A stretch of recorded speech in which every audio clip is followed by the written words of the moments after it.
Hello दोस्तों, स्वागत है आपका हमारे चैनल पर। आज सुनीता अपने कमरे में सो रही थी। उसका जिस्म देखकर उसके बेटे ने कुछ ऐसा कर दिया जिससे वो देखकर दंग रह गई थी। सुनीता का एक बेटा था, उसका नाम कमलेश था, जो कि पढ़ाई करता था। सुनीता का पति दुबई में नौकरी करता था।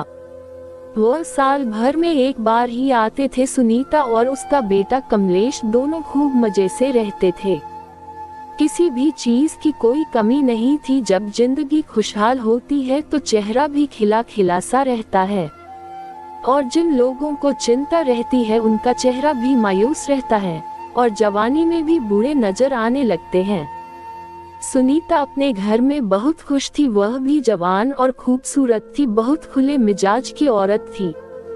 अगर किसी चीज की कमी थी तो वह था उसके पति की, क्योंकि उसका पति काम के सिलसिले में बाहर रहता था। साल भर इंतजार करने के बाद एक बार ही आते थे, और जब उसका पति आता तब उसके जिस्म की गर्मी शांत हो पाती थी।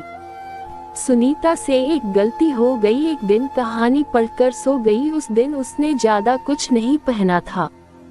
गर्मी की वजह से वह कम कपड़े पहनकर सोई हुई थी ताकि गर्मी से राहत मिल सके। गलती से रात में सुनीता का कपड़ा ऊपर की तरफ चला गया, जिसकी वजह से उसकी टांगें खुल गई थी। उसी दिन सुनीता का बेटा कमलेश अपने दोस्त की पार्टी में गया हुआ था और यह बोलकर गया था कि मैं लेट आऊंगा। रात का खाना खाकर सुनीता अपने कमरे में आराम से सो गई।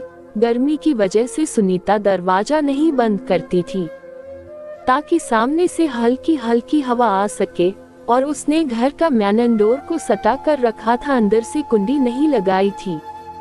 कमलेश जब रात को आया उसने दोस्तों के साथ शराब भी पी रखी थी।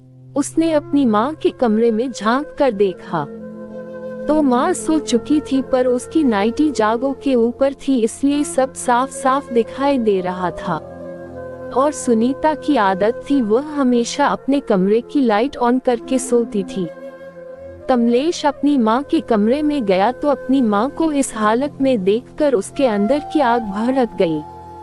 उसने जैसे ही अपनी माँ को छुआ तो उसकी माँ की आंख खुल गई। जल्दी से अपने कपड़े सही किया और अपने बेटे से बोली, तुम यहाँ क्या कर रहे हो? बेटे ने कहा, कुछ नहीं माँ, आपके कपड़े सही कर रहा था। ओके माँ, मैं सोने जा रहा हूँ, कहकर वह चला गया।